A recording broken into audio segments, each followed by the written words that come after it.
एक कट्टर ईमानदार आदमी को, काम करने वाले आदमी को, जनता के दर्द के, जनता की जिंदगी को संवारने के लिए जो काम कर रहा था, उनको उठा के जेल में डाला। इससे बड़ा पाप लोकतंत्र के इतिहास में नहीं हुआ। आज ऑनरेबल सुप्रीम कोर्ट को हम नमन करते हैं, उनको सलाम करते हैं, उनका धन्यवाद करते हैं। हम इस देश के संविधान का धन्यवाद करते हैं, बाबा साहब का धन्यवाद करते हैं।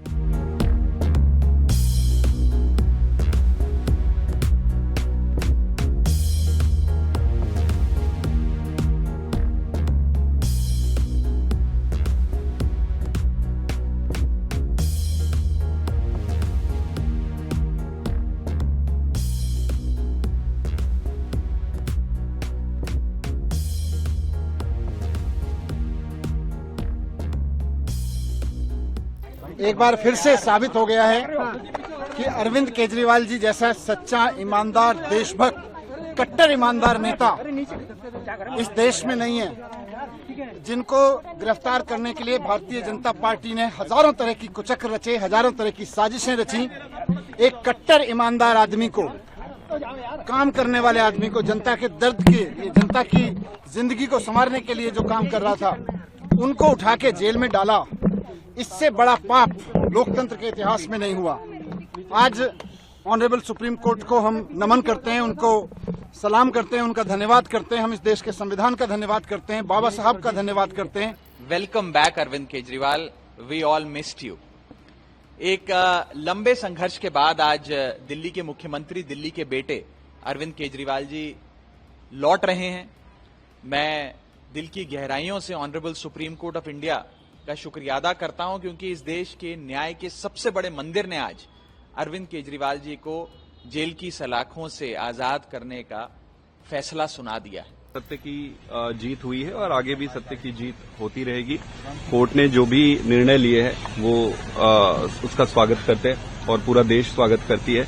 हमारे देश के लिए ये बहुत इम्पोर्टेंट है कि जुडिशरी जिस तरीके से ऑर्डर्स दे रही है वो देश की जनता के अंदर एक विश्वास पैदा करे।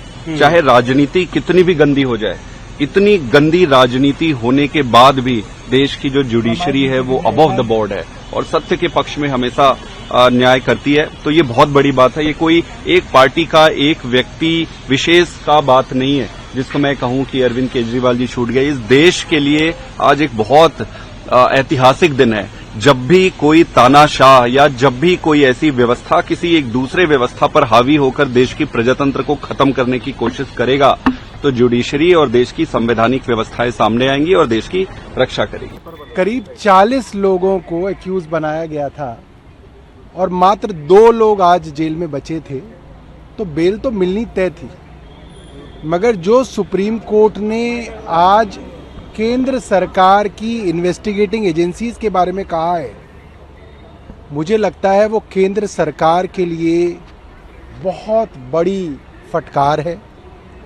केंद्र सरकार की प्रीमियर एजेंसी को सुप्रीम कोर्ट ने कहा कि जो पिंजरे में तोते की बात सुप्रीम कोर्ट कहता था वो आज भी सीबीआई और इन्वेस्टिगेटिंग एजेंसी के लिए है। और ये बहुत ज़रूरी है कि ना सिर्फ सीबीआई इंडिपेंडेंट दिखे, इसका परसेप्शन हो कि ये इंडिपेंडेंट है। यानी कि कोर्ट ने कहा कि जिस बदमाशी से, छल कपट से सीबीआई ने देखा कि क्योंकि अरविंद केजरीवाल जी को बेल निचली अदालत ने दे दी, रेगुलर बेल दे दी,